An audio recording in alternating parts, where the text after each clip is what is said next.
কি একটা অবস্থা ভাই, পুরা ফেসবুকে সব শুধু সার্জিস আলমরে নিয়ে পোস্ট। ভাইরে বিয়ে তো করছে নাকি? মেয়েরা যেভাবে লাইভে আসি পোস্ট করে কান্নাকাটি শুরু করছে ভাই, এগুলা দেখলে আসলে হাসতে হাসতে মরে যায়। আসলে পপুলার হইলে মেয়েরা কি না করে।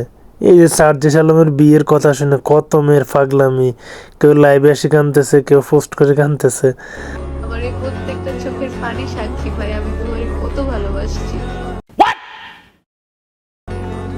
আমার এমনও লাগতেছে আমি সারা রাত ঘুমাই নেই।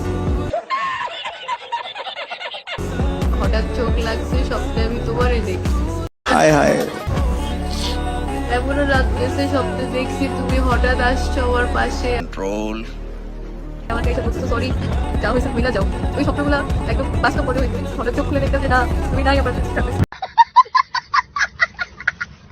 এখন তো সার্জিস ভাইয়ের বিচার হওয়া উচিত। এতগুলা মেয়ের স্বপ্ন ভাঙলো, এতগুলা মেয়ে ওনারা নিয়ে ঘুমানোর স্বপ্ন দেখতো, ঘুমের মধ্যে স্বপ্ন দেখতো। এখন কেউ লাইভে এসে কান্না করতেছে, কেউ পোস্ট দিয়ে কান্না করতেছে। এটা তো ঠিক না সার্জিস ভাই। আপনাদের তো এমনি বিচারের শেষ নাই, নতুন করে আরেক বিচার যুক্ত হইলো।